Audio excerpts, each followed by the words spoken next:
अतुल, आज रात क्या है?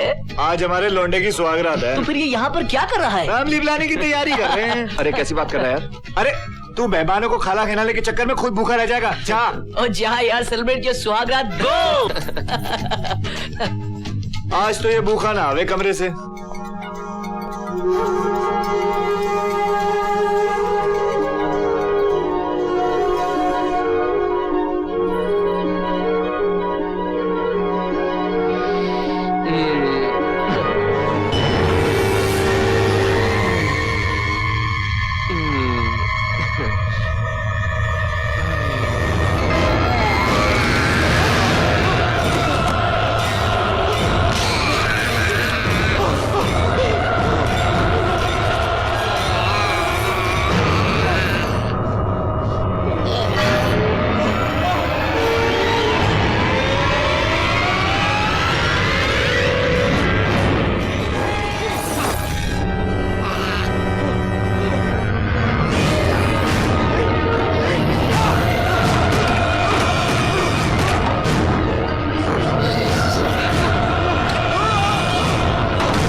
राजेश, क्या हुआ राजेश? राजेश, My wife, बीवी। What happened to your wife? तुम लोग जाके देखो उसकी वाइफ को क्या हुआ? हॉस्पिटल, चलो ऊपर चलते हैं। और एम्बुलेंस बुलाओ यार, प्लीज। दरवाजा खोलो, दरवाजा तोड़ दो। Break the damn door, man. Fast. Just move. तुम उधर जाओ। Okay. तुम उस तरफ जाओ।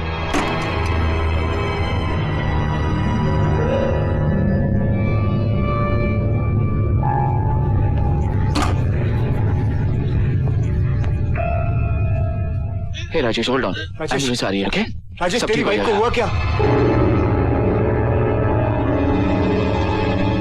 हाँ राजेश, हाँ।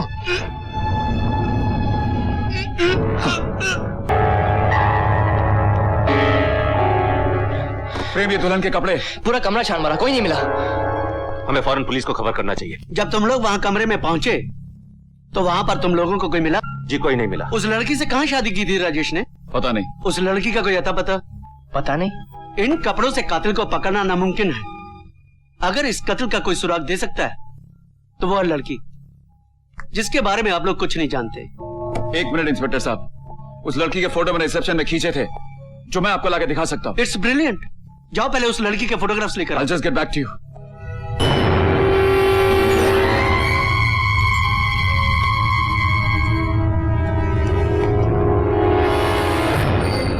लड़की की फोटो ही नहीं आई।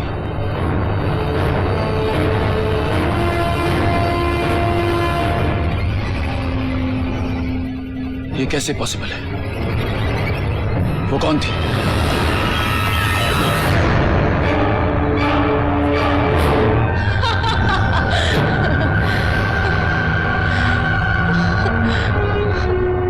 आज मैं एक आत्मा हूँ, पर कल मेरे पास शरीर था। मेरे भी कुछ अपने थे, कुछ दोस्त थे। अरे जिस लड़की के साथ तुम प्यार करते हो उसके सामने अपने प्यार का इजहार नहीं कर सकते, लानत है तुम पर। मैं क्या करूँ दिव्या, रश्मि तो अशोक से मोहब्बत करती है। नहीं प्रेम, रश्मि की माँ को कैंसर है। हॉस्पिटल और घर का खर्चा अशोक उठाता है। रश्मि की मजबूरी है, वरना अशोक जैसे घमंडी और बदतमीज लड़की को कोई लड़की अपने पास तक न फटकने दे। थैंक यू दिव्या, आज तुमने मेरे अंदर का कांटा निकाल दिया। मैं अभी जाके रश्मि से अपनी सारी दिल की बातें कह देता हूँ।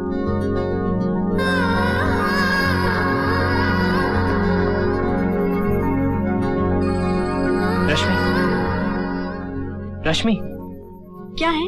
मैं तुमसे कुछ कहना चाहता हूँ। ओए, तो इससे जो कहना चाहता है पहले मुझको बता। बताता हूँ। अब मैं कहने वाला था कि क्या कहने वाला था? कुछ भी तो नहीं। हाँ, मैं कहने वाला था कि कुछ याद नहीं आ रहा। कुछ तो कहने वाला था, लेकिन क्या कहने वाला था मैं भूल गया। प्रेम को देख के मुझे एक जोक याद आया। इसकी तरह मेरी भी दो चीजें बहुत फेमस है। क्या? एक तो मेरी याददाश्त और दूसरी? दूसरा मैं भूल गया है। अच्छा। प्रेम को तुम मोहब्बत का सबक सिखा रही थी, हमें भी तो एक मौका दे दो, हम भी तो साबित कर दें कि हम किसी से कम नहीं। अच्छा, तो चलो कहाँ? प्रिंसिपल साहब के यहाँ। अरे फॉरगेट इट दिव्या, हम तो मजाक कर रहे थे और तुम सीरियस हो गई। अगर हमें पता होता कि बात प्रिंसिपल साहब तक पहुंचेगी तो हम बिल्कुल मजाक नहीं करते, है ना? सॉरी। चलो बाय बाय बाय दिव्या। क्या हुआ हीरो? दिल टूटा या सर फूटा? सर फूटता तो कोई गम नहीं होता यार, आज तक दिल टूट गया। भगवान ने सिर्फ इन्हीं लड़कियों को दिल तोड़ने का हक क्यों दिया है यार? बस यही तेरी प्रॉब्लम है। अब दिल और लड़की के बीच में भगवान कहाँ से आ गया, ये मेरी समझ में। ए अतुल, सारा कॉलेज जानता है कि तू नास्तिक है, हम दोनों को नास्तिक बनाने की कोशिश मत करना। चल मदन। सी यू गाइस। विवेक, तू ही मेरा एक ऐसा दोस्त है जिसके लिए मैं जान दे भी सकता हूँ, जान ले भी सकता हूँ। अब तुम लोग भगवान को मानते हो, मैं तुम लोग को नहीं रोकता यार। जिस चीज को मैं जानता नहीं, पहचानता नहीं, मैटर नहीं मानता भगवान को। अतुल, हर इंसान को कभी ना कभी भगवान को मानना ही पड़ता है यार।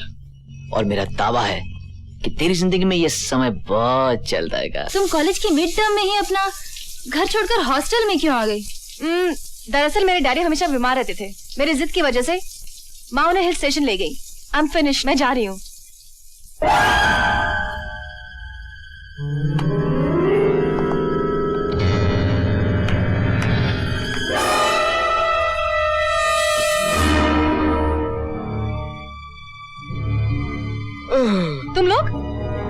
तुम लोग अंदर आए कैसे? खिड़की से। और अगर तुम्हें एतराज है तो हम इसे भी बंद कर देते हैं। और दिव्या, तुम तो जानती हो ना, पर्सनल रिलेशनशिप्स बंद कमरों में ही बनते हैं। Shut up! तुम लोग उन बेशर्म लोगों में से हो जिनके दिल में किसी के लिए भी इज्जत नहीं। इज्जत? सबकी इज्जत करेंगे तो लूटेंगे किसकी?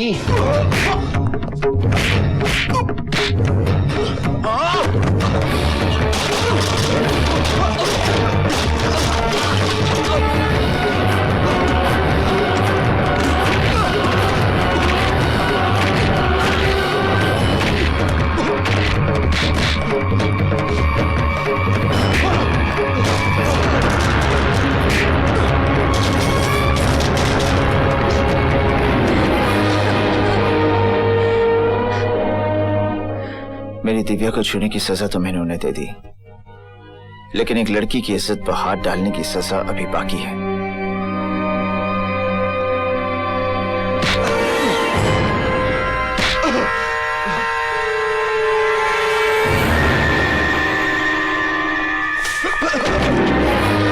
सर, ये जलील और घटिया हरकत करने वाले वो लड़के हैं जिन्हें स्टूडेंट्स कहते हुए शर्म से गर्दन झुक जाती है। इन दोनों ने आज गर्ल्स हॉस्टल में घुसकर एक लड़की की इज्जत लूटने की कोशिश की। अगर मैं इस कॉलेज का एक स्टूडेंट नहीं होता तो इन्हें पुलिस के हवाले कर देता, या इन्हें इतना मारता कि इनके घर वाले इन्हें पहचानने से इनकार कर देते।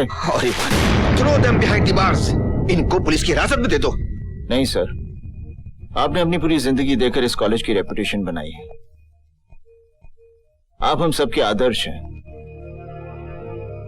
इन दोनों ने जो जलील हरकत की है उसकी सजा आप इन्हें देंगे। लानत है मेरे कॉलेज के स्टूडेंट्स, नेवर। मैंने तुम दोनों को इस कॉलेज से रेस्ट्रिकेट कर दिया, and I will see to it कि तुम दोनों को किसी भी कॉलेज में एडमिशन ना मिले। हमें माफ कर दीजिए सर, हमसे भूल हो गई। हमारा करियर स्पॉइल हो जाएगा सर। हम होश खो बैठे थे सर। सर, हम आपसे वादा करते हैं, जिंदगी में ऐसी भूल दोबारा नहीं करेंगे सर। हमारा विश्वास कीजिए, हमें माफ कर दीजिए सर। अगर दुनिया में तुम्हें कोई माफ कर सकता है तो वो है वो लड़की दिव्या। दिव्या, हमें पता है कि हम माफी के काबिल तो नहीं है, मगर इंसानियत के खातिर हम हाथ जोड़ते हैं। हमें माफ कर दो प्लीज। इंसान की पहली गलती तो भगवान भी माफ कर देता है। Please forgive us. Come on यार दिव्या, माफ कर दे, गलती किसी से भी हो सकती है। अगर ये हरकत इन लोगों ने प्रीति के साथ की होती तो तुम क्या करते? हाथ पैर तोड़ देता मैं, लेकिन फिलहाल तुमसे हाथ जोड़कर माफी मांग रहे यार, माफ कर दे। दिव्या, एक बात कहें, तुम्हारी जैसी खूबसूरत लड़की को देखकर मरे हुए आदमी का भी दिल धड़क उठे, फिर तो ये जीते जागते नौजवान है, इनका क्या हाल होगा? अरे तुम इसे मना रहे हो कि पटा रहे हो? अरे यार, बनाने के लिए ही पटा रहा हूँ। दिव्या, दिव्या प्लीज इन लोगों को माफ कर दो। दिव्या, चाहे तुम टॉस करवा लो या डेमोक्रेटिक तरीके से वोटिंग करवा लो, पर रिजल्ट सिर्फ एक ही होगा कि तुम्हें इन दोनों को माफ कर देना चाहिए। दिव्या, दिव्या, जहाँ सब लोग तुम्हें इतना मना रहे हैं वहाँ तुम्हें मान लेना चाहिए, वरना हम लोग सब समझेंगे कि तुम्हें अपनी खूबसूरती पर कुछ ज्यादा ही गुरूर है। कम ऑन प्लीज, माफ कर दो उन्हें। सुनो, मेरे पास एक सोल्यूशन है। मैं एक जोक सुनाता हूँ और अगर दिव्या ने मुस्कुरा दिया तो समझो तुमको माफी हो गई, ठीक है? तो एक बार क्या होता है कि एक पत्नी अपने पति से पूछती है कि पुराने जमाने में राजा महाराजाओं की 100 बीवियां हुआ करती, वो उनको खिलाते क्या थे?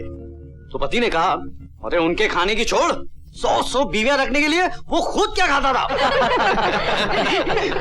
लगता है इनको माफ हंस दिया।